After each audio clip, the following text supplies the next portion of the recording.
Hola, Dios les bendiga. Bienvenidos una vez más a su programa Palabras de Vida. Estamos saliendo a través del canal de la iglesia Dios Manantial de Vida Eterna. Saludos a todos los que se han suscrito.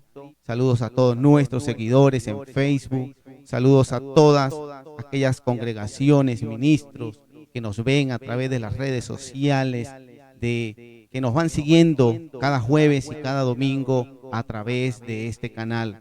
Estamos trabajando con todo el amor para ustedes. Acá el equipo de trabajo, Pastor Fernando, lo tengo por acá, el amigo Jonathan en los controles. Tenemos todo un equipo de trabajo aquí haciendo lo mejor para nuestro Dios, para llevarle un mensaje a todos ustedes. El día de hoy, muy contento. Hoy, Día de las Madres. Saludos a todas las madres que nos están viendo. Saludos, abrazos para todas. Se les ama. Que la bendición del Eterno sea con todas ustedes y en sus hogares, y la paz del Eterno llene todos sus hogares este día. Que hoy sea un día de júbilo en cada hogar. Hoy sea un día de júbilo en cada familia. Así que en este día especial hoy traigo un tema muy controversial, un tema profundo. Quizás no lo voy a profundizar a nivel escatológico, quizás pero sí voy a hablar un poco de algo que está por ocurrir en la tierra, de algo que está por ocurrir en el universo, y es el arrebatamiento de la iglesia, el cual ha sido profetizado años atrás. El tema de hoy tiene como título: Jesús llega en medio de una crisis. Jesús llega en medio de una crisis. Hablaremos de cuatro crisis fundamentales, 4 puntos fundamentales. Primero, la crisis política. Segundo, la crisis social. Tercero, la crisis económica. Y por último, hablaremos de una crisis religiosa. Así que no te apartes de nuestro canal. Mantente allí a la expectativa de todo lo que se va a hablar en esta preciosa mañana. Bienvenidos a todos los que están allí sintonizados, los que se van conectando. Sean todos bienvenidos a su canal Dios Manantial de Vida Eterna, y a tu programa Palabras de Vida. Hoy hablando de un tema un poco controversial, como lo vengo anunciando desde el principio, un tema, quizás algo que está pasando en nuestra actualidad, un tema un poco actual, y es que Jesús viene en medio de una crisis. Y quizás esta pregunta surge, estas incógnitas surgen por lo que está ocurriendo en el mundo. Tantas señales, tantas cosas que están ocurriendo hoy día en el mundo, y nos preguntamos diferentes doctrinas, diferentes quizás ramas del cristianismo. ¿Será que el Mesías está por llegar? ¿El Mesías está por aparecer? Cristo, el esposo, viene por la iglesia. ¿Qué va a ocurrir en la tierra en las próximas semanas? ¿Qué va a ocurrir en la tierra en los próximos meses? ¿Qué está pasando en el mundo? Quizás tú te haces esa pregunta. ¿Qué está ocurriendo en el mundo? Yo voy a hablar un poco acerca de lo que quizás pueda darnos un poco de claridad de lo que está por ocurrir. Y es que el arrebatamiento de la iglesia está próximo a ocurrir. Quizás hay unas corrientes que no están de acuerdo con esta palabra arrebatamiento. Quizás hay unas que sí. Quizás unas comparten la corriente de que hay una segunda venida de Cristo, pero te soy sincero y te soy honesto, sea cual sea tu postura teológica, lo importante es que hay un evento que está por ocurrir en el mundo, y es que Cristo viene por segunda vez por lo que Él prometió, por su iglesia, por los redimidos en su sangre, por su novia, por sus escogidos. Él viene. Él lo prometió. Él le dijo a sus discípulos: voy a preparar morada para vosotros, para que donde ustedes estén, para que donde yo estoy, vosotros también estéis. Desde acá, antes de seguir con el programa, quiero saludar a toda esa audiencia de Venezuela, a mis compatriotas allá en los diferentes estados de Venezuela. Saludos y bendiciones para todos. Les amo y les extraño mucho. A toda mi familia en Venezuela, saludos y bendiciones para todos. A toda la familia de Colombia, Medellín, a todos esos que nos escuchan allá en la zona costera de Toluca, Cartagena, en Sincelejo, a todos, bendiciones para todos. Igualmente a todas estas seguidores que tenemos en estos momentos allá en México, a Diana en Panamá, a todos los que tenemos en estos momentos en España que nos están siguiendo, bendiciones para todos ustedes. 4 crisis. Quizás no es el ABC, quizás no es la verdad verdadera, pero lo importante es que debemos estar atentos a lo que está por ocurrir. Cristo, el Mesías, prometió que vendría por su pueblo. Muchas palabras en el Nuevo Testamento nos alertan de que Él dijo que vendría. Quizás en el Antiguo Testamento tenemos también palabras donde prometió de que el Mesías del pueblo judío vendría por ellos. Entonces, ¿qué es la crisis? La crisis está descrita como un momento crucial. Es un punto de cambio en el curso de algo. También está vista como una reacción interna en una persona ante una amenaza o riesgo. Es la pérdida temporal de la facultad de reaccionar o hacer frente a las cosas. La crisis también es una oportunidad para un cambio. Hoy estamos viendo crisis en el mundo, pero es curioso pensar por un momento que Jesús, en su primera venida a la tierra, la primera vez que Jesús vino a la tierra, vino en un momento de crisis. Sí, así como se lo estoy diciendo, Jesús vino a la tierra. Cuando Jesús de Nazaret, el que nació allá en Belén, vino por primera vez y se manifestó en la tierra, vino en un momento de crisis. En el primer punto hablaba de 4 crisis: política, social, económica y religiosa. ¿Sabía usted que cuando Jesús llega por primera vez a la tierra, Jesús llega en un momento de crisis? Una crisis política. ¿Qué estaba ocurriendo en el tiempo de Jesús? ¿Qué ocurrió en el tiempo de Jesús? Estaba el pueblo de Israel, la nación de Israel había sido invadida. ¿En qué año aproximadamente? La historia nos dice que fue invadida, 69 o 70 antes de Cristo.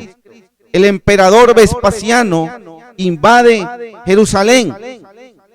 A raíz de ese momento, Jerusalén queda, si se puede decir así, bajo el yugo o la sublevación de un imperio, de una nación extranjera, en este caso, el Imperio Romano. Es decir, su libertad, ya no había libertad para ellos. Es decir, ya ellos estaban condicionados políticamente a vivir subyugados por un imperio. Y usted dirá, ¿qué tiene que ver eso en este tiempo? En este tiempo se están viviendo crisis políticas. Usted basta porque vea un momento quizás las noticias internacionales. Hay imperios que están en este momento, si se puede decir así, tienen una lucha entre ellos por el dominio del mundo. Roma era uno de estos imperios en la antigüedad, en el tiempo de Cristo, invadiendo naciones, expandiéndose, creciendo militarmente, creciendo económicamente, creciendo en todos los estratos. Hoy día vemos, hoy día se ven y se dibujan en el ambiente algunos imperios, y se los nombro algunos. El imperio norteamericano, liderado por el país de los Estados Unidos. Tenemos el imperio en Asia, allá China. Tenemos el imperio, tenemos a los rusos. También allí, en este momento, en ese apogeo político por el gobierno mundial, estamos viendo una crisis política a nivel que nunca antes se había visto. Quizás en esos tiempos se iban a la guerra, se iban a la violencia física y se mataban unos con otros para tomar posesión de una tierra o de una nación. Pero en este tiempo vemos que las guerras de cuarta y quinta generación son guerras que quizás no te usan este tipo de violencia física. Como quizás durante muchos años hemos estado esperando una tercera guerra mundial, donde se caigan bombas, donde hayan balas, aviones. Estamos viendo una guerra que se plantea desde las ideas, atacando economías, atacando sociedades. Usted dirá, este pastor no va a hablar de política. No, te estoy dando un panorama general de lo que estamos viviendo. Cristo llega en medio de una crisis política.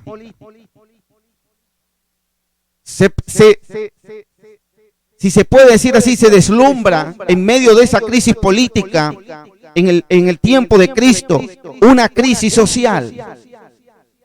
Una sociedad, si se puede decir así, el grupo de israelitas o de judíos que vivían en Israel, en Jerusalén, con problemas de identidad, transculturización, invadidos por una nación extranjera, el cual venía a imponer su cultura, venía a imponer su idioma, venía a imponer su, si se puede decir así, todo lo que tiene que ver con ellos, su cultura, su ideología, su idiosincrasia. Quizás no había la misma libertad antes de la invasión. Una crisis social donde, si se puede decir de esta manera,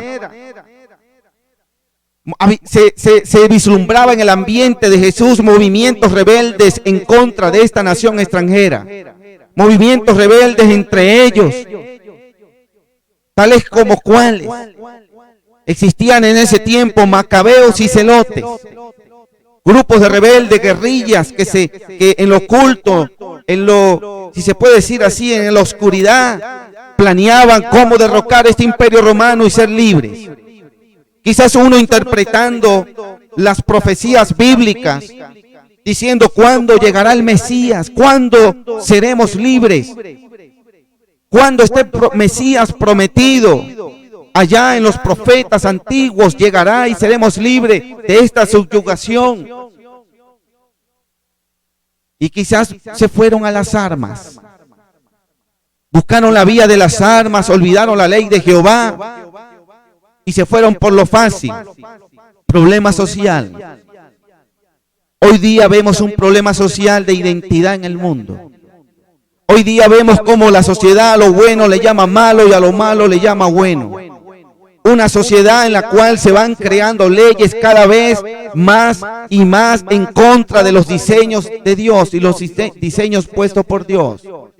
Hoy día vemos una sociedad de una crisis de identidad tremenda, donde a los jóvenes, a través de la ley, se les dice que los jóvenes tienen libertad de decidir qué van a hacer con su vida. Tienen libertad de decidir, un muchacho que nace varón en un cuerpo de varón, decirle a sus padres: es que yo no quiero ser varón, yo quiero ser una hembra. Y los operan. Una crisis social donde ya casarse, el matrimonio, el sagrado matrimonio, el cual fue instituido por Dios allá en el libro del Génesis, ya está, si se puede decir, satanizado. Ya casarse para el mundo hoy día es algo que está fuera de contexto. Porque es mejor vivir así, normal, porque igual nos queremos. Tremendo lo que se está viviendo hoy a nivel social, tremendo. Una sociedad totalmente a espalda de Dios. Una sociedad totalmente viviendo en sus propios deseos y concupiscencias, a espalda de la ley bíblica y moral que está en estas palabras, en esta escritura que Cristo dejó. Pero esta sociedad es la que piensa que todo se acomoda, cambiando políticos, cambiando presidentes, cambiando gobernadores, cuando lo que debería cambiar son nuestra manera de pensar. Anteriormente, hace 20, 30 años, casarse, ir al matrimonio era honroso. Era una honra para una familia ver a sus hijas salir de blanco de su casa. Pero ya hoy día no lo vemos. Antes, hace 20, 30 años, era honroso traer un hijo al mundo.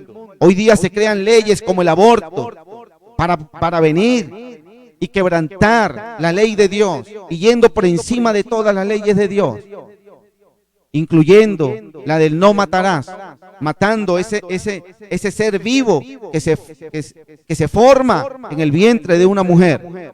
Se presenta una crisis económica. Crisis económica en los tiempos de Jesús. El salario no les alcanzaba. Trabajaban y trabajaban para pagarle tributos a Roma. Usted se imagina en estos tiempos que usted solamente trabaje para pagar impuestos. Quizás algunos dirán que me ven en diferentes partes del mundo. Es que ya lo estamos viviendo, pastor. Especialmente en mi nación, Venezuela. Una crisis económica a nivel que nunca antes se vio, a niveles apocalípticos, nunca antes visto. Donde un sueldo mínimo no te alcanza para comprarle un desayuno a tu familia. Quizás otros países tienen otro tipo de crisis económica.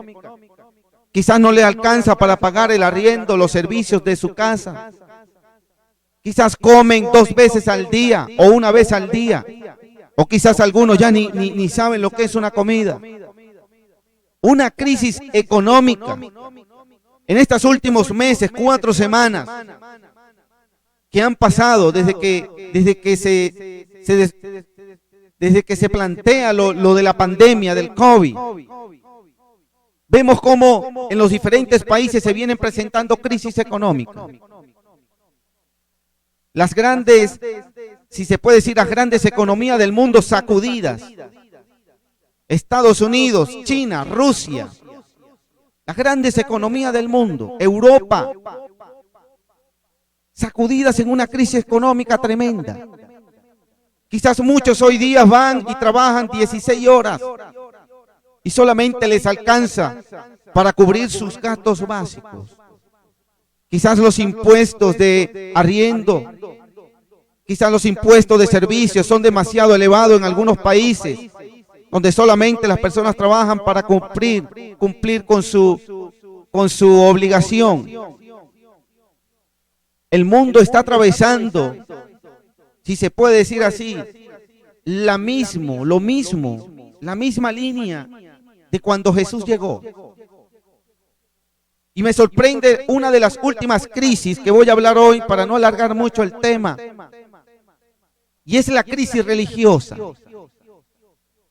Algo que ha surgido. Vamos a hablar de Jesús primero. Crisis religiosa en los tiempos de Jesús. ¿Qué ocurrió en los tiempos de Jesús cuando Jesús llega al mundo? Habían movimientos religiosos en contra de las enseñanzas del templo. Estos movimientos religiosos eran conocidos como saduceos, fariseos, escribas, esenios. 4 movimientos religiosos de la época, los cuales se debatían entre ellos si había vida eterna, si no había vida eterna, si venía el Mesías, si no venía, cuándo venía. Unos decían que sí venía, otros decían que no. Tanto que se empezaron a debatir entre ellos y olvidaron realmente lo que eran las profecías mesiánicas. ¿Por qué me atrevo a decir que olvidaron las profecías mesiánicas? Porque la Escritura me dice a mí que a los suyos vino, mas los suyos no le recibieron. Mas a todos los que le recibieron, le dio a los que creen en su nombre, le dio la potestad de ser hecho hijo de Dios. El Mesías viene, camina 30 años entre ellos, comienza su ministerio de 3 años, le dan muerte de cruz y hasta el sol de hoy algunos todavía afirman allá en Israel que el Mesías nunca ha llegado, que lo están esperando. Me sorprende en las últimas semanas ver todavía informaciones de personas tan estudiadas en las leyes y en la escritura de la Torá, que en este tiempo todavía dicen, el Mesías está por venir, estamos pendientes de un acontecimiento grande en el mundo. Eso está documentado, puede buscarlo. El Mesías está por aparecer todavía. Y para no señalar a nadie en específico, dice, el rabino, yo no sé quién, gran rabino, conocedor de las escrituras, dice que el Mesías está por venir. Les han pasado 2000 años, mataron al Mesías y todavía están esperando el Mesías. No han entendido realmente las escrituras ni las profecías. Pero todo apunta que se les van a cumplir otra serie de profecías que más adelante la voy a hablar, donde se le va a aparecer un falso Mesías, se les va a sentar en el templo y a ese sí van a recibir. A ese sí van a recibir. Los diferentes movimientos religiosos en los tiempos de Jesús, saduceos, ¿qué es eso? ¿Quiénes fueron? Según la historia dice que los saduceos eran conocidos como sadoquitas. Estos son los descendientes del sumo sacerdote Sadoc, de la época de Salomón. El nombre de Sadoc significa justicia o rectitud, por lo que los saduceos puede interpretarse como que eran justos y rectos. Es decir, yo practico la justicia, yo soy justo y recto. Se acostumbraron a vivir en esa tradición de ser justos y rectos. Los saduceos durante el tiempo de Cristo y la era nueva testamentaria, aquellos que eran saduceos eran reconocidos como los aristócratas de esa época. ¿Por qué se le decían aristócratas?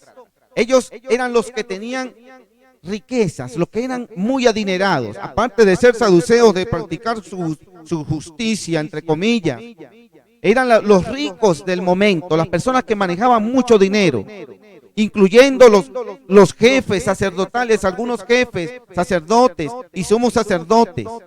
Dice la historia que se presume que ocupaban la mayoría del grupo del Sanedrín.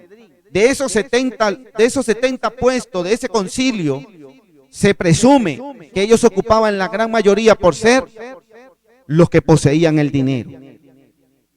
Los saduceos eran extremadamente autosuficientes al punto de negar la intervención de Dios en sus asuntos y en la vida diaria. ¿Por qué? Porque como tenían dinero, decían, a mí no me importa la opinión de Dios, yo todo, ¿cuánto vale eso?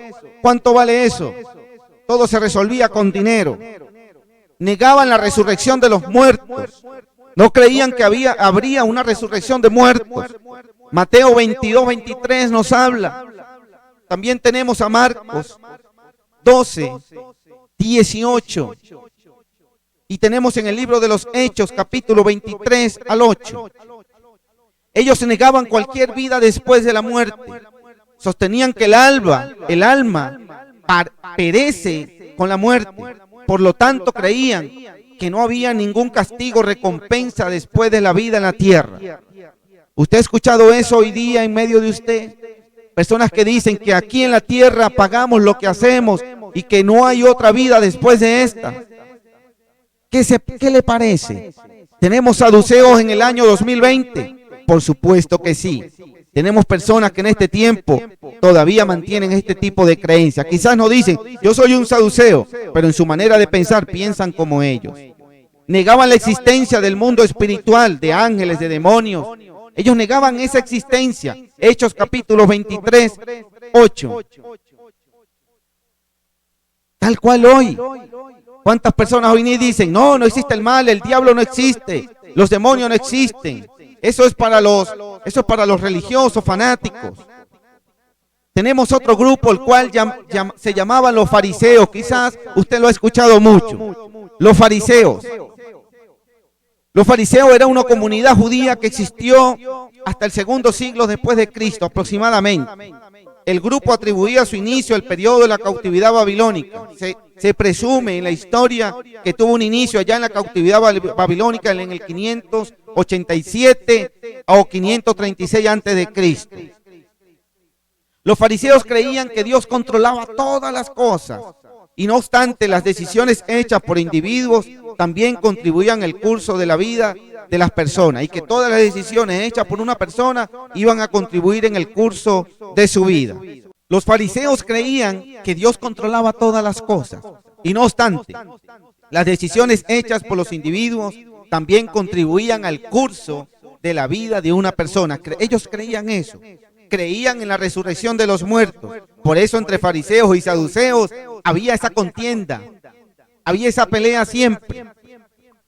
Creían en la vida después de la vida, con una correspondiente recompensa y o castigo, sea cual sea la conducta del individuo. Creían en la existencia de ángeles y demonios, todo lo contrario a los saduceos. Por eso siempre había contienda entre ellos. Surge otro grupo, el grupo de los escribas. Los escribas fueron los que estudiaron. Escuche esto porque esta es una parte muy, muy importante. Los escribas, los que estudiaron y obtuvieron una buena formación académica, los que consiguieron el respeto del pueblo, y con el tiempo se convirtieron en eruditos de las escrituras, muchos de los cuales no eran ni siquiera sacerdotes, pero eran eruditos, conocían las escrituras, eran los escribas. Por ello, en el tiempo de Jesús, la palabra escriba designaba a una clase de hombres a quienes se le había instruido en la ley. Eran muy, muy celosos de la ley, porque la conocían, obviamente. Las traducían, eran las personas que estudiaban los diferentes idiomas de la época. Eran las personas, si se puede decir así, sabias, entre comillas, sabias terrenalmente. Los escribas en el antiguo Israel, allá en el tiempo de Jesús, eran personas muy sabias. Su único trabajo era estudiar la ley. Ellos a veces eran contratados cuando se presentaba la necesidad de un documento escrito o cuando se requería una interpretación de un asunto jurídico en cuanto a la ley. Esdras, la escritura nos habla de un escriba llamado Esdras.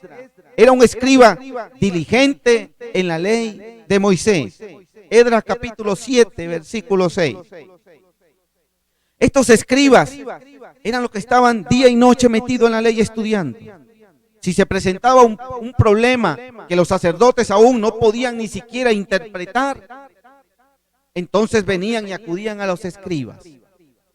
Explícanos qué quiere decir este versículo, cómo lo aplicamos en este tiempo. Eran los eruditos, pero nos sorprende que al ser tan eruditos no se dieron cuenta que el Mesías le llegó y caminó entre ellos 33 años. Me sorprende cuando me meto en la historia y consigo esto, cómo estos escribas que estudiaban tanta la palabra y la ley, cómo fue que no se dieron cuenta que el Mesías caminó en medio de ellos. Por otro lado surge otro grupo religioso en la época de Jesús, los esenios. ¿Quiénes eran los esenios? Los esenios eran los miembros de una secta judía, eran catalogados como secta judía, establecida probablemente a mediados del siglo II antes de Cristo, tras la revuelta de los macabeos, y cuya existencia hasta el siglo I está documentada por distintas fuentes. Los esenios en el desierto de Engadi, a orillas del Mar Muerto, se atribuían los monasterios en los que vivieron unos 4.000 hombres, compartiendo totalmente sus bienes, dedicados exclusivamente al culto y estudio de la palabra de Dios. ¿Por qué los esenios se van al desierto? ¿Por qué los esenios salen de entre el templo y se van al desierto? Los esenios eran como esos que interpretaban la palabra de una manera o las escrituras de una manera que decían: en ese templo donde hay hipócritas, en ese templo donde hay falsedad, en ese templo donde se critican unos a otros, yo no puedo estar, yo mejor me aparto. Tremendo, tremendo lo que la historia hoy vamos aprendiendo. Ellos vivían al margen de la vida religiosa. los que deseaban adherirse al grupo tenían que pasar incluso por un periodo de prueba y una especie de noviciado. Tenían su especie de selección para los que querían convertirse en esenios. Después de haberse comprometido bajo solemne juramento y observar la ley y la regla del grupo y a no divulgar sus enseñanzas, podían participar de los rituales que ellos hacían y de sus banquetes. Eran unas personas que les gustaban vivir en continuos banquetes. Eran personas que se excluían del templo y solamente ellos decían, bueno, nosotros solo tenemos la verdad de la ley y la interpretación verdadera. Los escribas están mal, los fariseos están mal, los saduceos están mal. Nosotros los esenios decidimos apartarnos de todos ellos porque nosotros sí tenemos la razón. Mira cómo en ese tiempo y estos 4 grupos vemos que ninguno veló en las profecías. Tremendo lo que nos conseguimos. No velaron en la profecía. Hoy día vemos, si se puede decir así, en la crisis religiosa de los últimos años, vemos las diferentes corrientes doctrinales que han surgido. Vemos, si se puede decir así, la corriente de la prosperidad. Vemos la corriente del Kingdom Now o el reino ahora. Vemos la corriente de los ultraconservadores y religiosos. Y pare usted de contar. Corrientes doctrinales de corriente, y cada uno dice tener la verdad, cada uno dice predicar a Cristo. Unos creen que hay guerra espiritual, otros no creen que haya guerra espiritual. Unos creen que Cristo viene en un arrebatamiento, otros creen que Cristo viene en una segunda venida, pero están peleándose entre ellos y el Mesías le puede aparecer de nuevo. Puede aparecer de nuevo el Mesías y peleando entre ellos quién tiene la verdad, y no predican lo que el Maestro nos mandó a predicar. El evangelio de las buenas nuevas de salvación. Unos predican que vamos a ser ricos aquí en la tierra, otros predican que vamos a ser conquistadores, Gengis Khan, Alejandro Magno, vamos a ser esos conquistadores de naciones. Unos predican que la tierra va a estar en paz y en seguridad antes de la venida de Cristo, que la tierra va a estar reinando, siendo presidentes, gobernadores y alcaldes, y todo va a estar seguro y tranquilo. La iglesia tiene que reinar en la tierra y todo va a estar seguro y tranquilo. Y predican estas cosas, pero no predican realmente lo que está ocurriendo en el mundo. Dice algunas, yo le voy a leer algunas solamente, algunas señales que están ocurriendo. Una de las primeras señales, los días serían como en Sodoma y Gomorra, anarquía. Resumiendo, vamos a resumir. Sodoma y Gomorra, anarquía. ¿Qué había en Sodoma y Gomorra? Depravación sexual. ¿Qué estamos viendo hoy día? Pero ¿por qué no nos aferramos a las señales que están escritas? Entonces yo vengo a predicarte a ti quizás que vas a ser el próximo presidente de la República, que la iglesia va a estar reinando y que Cristo no va a venir todavía porque la iglesia no ha reinado. Totalmente falso. Arranquemos Mateo 24 de las páginas, arranquemos las diferentes profecías que existen en la palabra. Bebamos, comamos y disfrutemos. Algo totalmente falso lo que se está predicando, pero hoy día tenemos que hablar la verdad aunque nos censuren. Aunque nos censuren, no me importa. No me importa que no me invites a predicar a tu templo, a tu iglesia, no me importa. Realmente debemos predicar la palabra como debe predicarse. Cristo viene. Cristo viene. Quizás tú dirás, es que él cree en el arrebatamiento y yo no, ya por eso me censuras. Sea arrebatamiento, segunda venida, prepárate porque Él viene. Él viene, sin santidad nadie lo verá. Sin santidad nadie lo verá. La ciencia aumentará. Daniel 12:4 nos habla de que la ciencia iba a aumentar en gran manera antes del día grande y espantoso de Jehová. ¿Qué estamos viendo hoy día en la ciencia? Pasaría yo aquí una hora explicándole solamente los últimos avances tecnológicos. Te lo dejo para que lo investigue en las redes. Últimos avances tecnológicos o avances tecnológicos de los últimos años. Te caerás para atrás lo que ha avanzado tanto la ciencia. Las operaciones en el cuerpo del ser humano. Un ser humano, hombre, se transforma en una mujer. Literalmente, sus órganos cambiados. Pare usted de contar lo que ha aumentado la ciencia. Como en los días de Noé, otra señal. ¿Qué pasó en los días de Noé? Indiferencia a la predicación. Lo que está ocurriendo hoy día, predicamos salvación, predicamos santidad, consagración, Cristo viene. Y los oídos indiferentes a este tipo de prédica porque simplemente no le agrada a su corazón. Ahí en YouTube tengo una prédica que se llama Engañados o con comezón de huir. Con comezón de oír. Te recomiendo esta prédica que la veas ahí en nuestro canal. Engañados o con comezón de oír. Entonces vemos como quizás Noé no le ofrecía a ellos drogas en el arca, no le ofrecía alcohol, no le ofrecía parranda, sexo promiscuo, depravación. No vieron como tentador ir al arca. No, ¿qué me vas a ofrecer tú en esa arca, Noé? No, yo no te voy a escuchar. Y Noé predicó, año venía, un año después, 2 años, 3 años, nadie le hizo caso hasta que vino, se cerró la puerta del arca. Y dice la palabra que solamente Noé y su familia. Aquí voy a dejar una perla. Voy a entregar una perla aquí en este momento. Quizás es una interpretación mía, quizás no es una verdad verdadera. Pero es bueno ir como un paso adelante a esas corrientes teológicas que vienen predicando que después del arrebatamiento le viene una oportunidad nuevamente a las personas. Quizás Dios tenga la última palabra en esto. Yo no soy Dios. Él sabe lo que va a hacer con las personas. Muchos se están alivianando. Muchos no se están preparando porque están creyendo que van a tener una segunda oportunidad. Porque los pastores les predican, cuando te quedes en el arrebatamiento, vamos a tener una segunda oportunidad. Nos dejamos matar y listo. Y nos vamos de nuevo.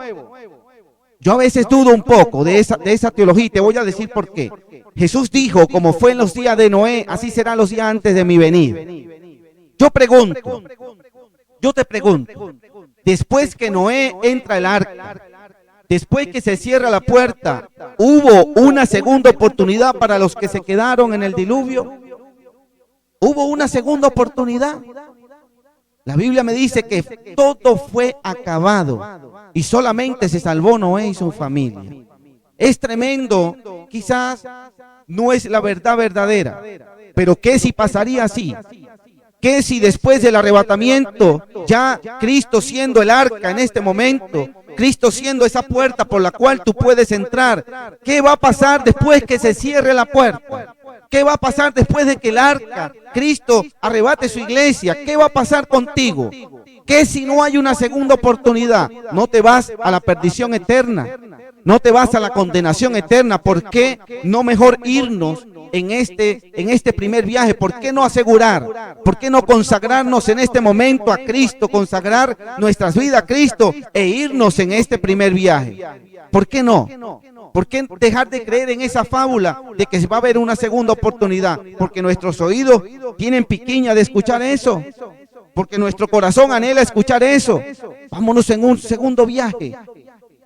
Quizás así yo veo si es verdad o no es verdad que Cristo viene o no viene. No podemos estar jugando.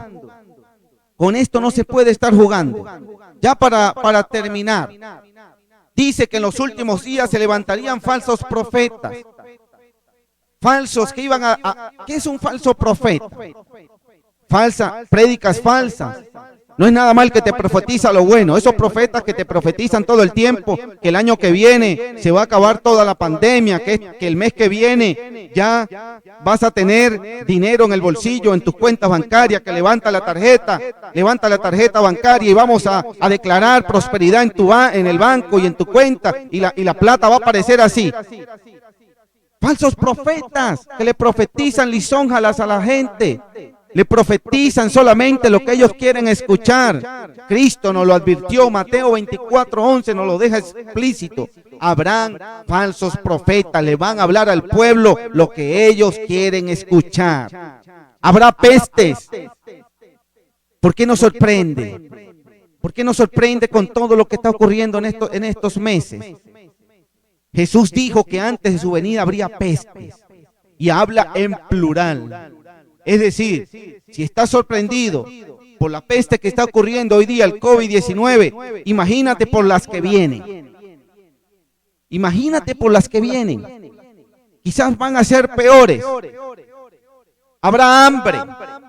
Lo que hablé al principio, personas que ya se están acostando sin comer, personas que solamente comen una sola vez al día, personas donde ya no se está comiendo, países no se comen.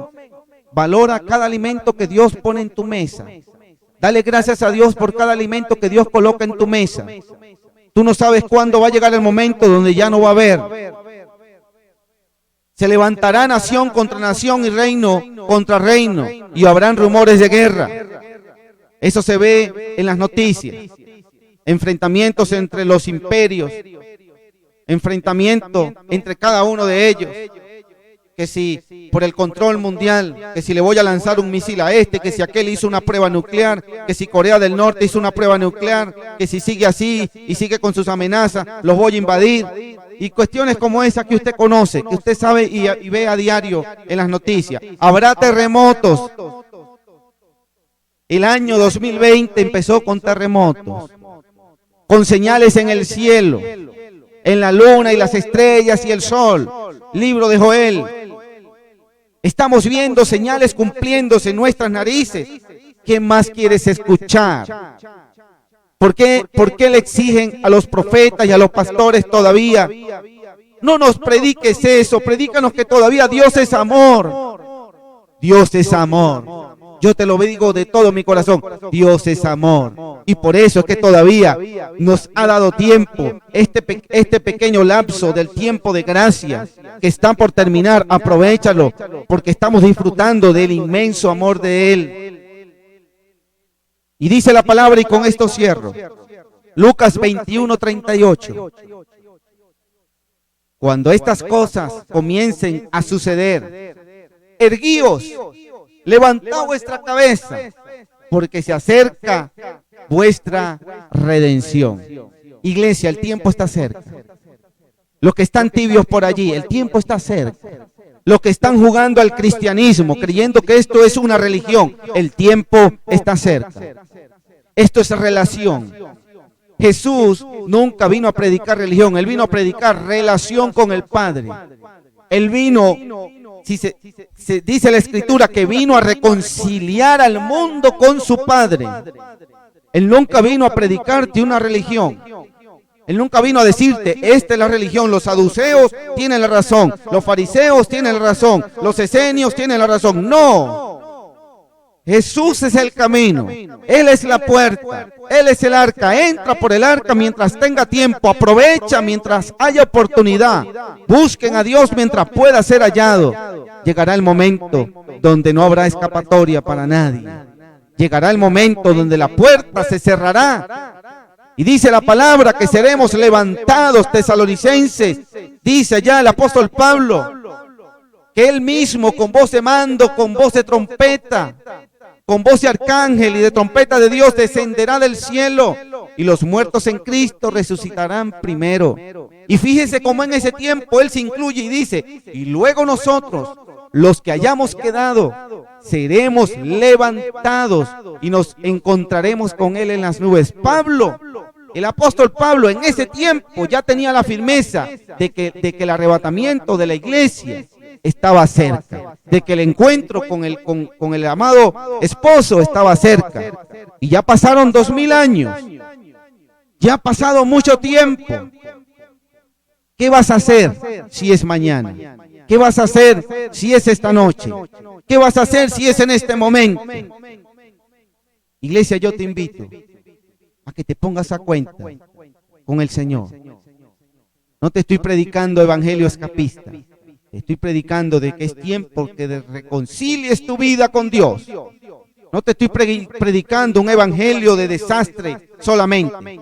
Estoy predicando que Cristo es la oportunidad que este mundo está necesitando. Dice el libro de Juan 16:33. Termino con esta, iglesia. Estas cosas os he hablado para que en mí tengáis paz. En el mundo, escucha, iglesia, en el mundo tendréis aflicción, pero confiad, yo he vencido al mundo. Gloria a Dios por su palabra. Él venció, iglesia, y su victoria es nuestra victoria. El mundo va a seguir de aflicción en aflicción.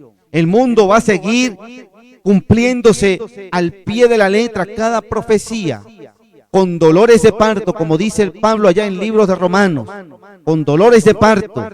La tierra va a seguir dando esos dolores, va a seguir dando esas señales y esas pistas de que el amado está cerca. El mundo va a ir, año 2020, aflicción, dolores de parto. Puede que venga mañana, puede que no venga. Si pasamos al 2021, aflicción y dolores de parto.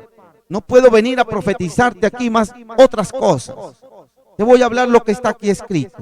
Mientras el mundo está en aflicción y en dolores de parto, la iglesia está viviendo avivamiento. La iglesia está viviendo crecimiento. Mientras el mundo está en dolores de parto, en llanto, en caos, la iglesia está expandiéndose y creciendo y avivada por el fuego del Espíritu. Así que, iglesia, levántate, resplandece, resplandece con la luz del Espíritu Santo, resplandece con la fuerza del Espíritu.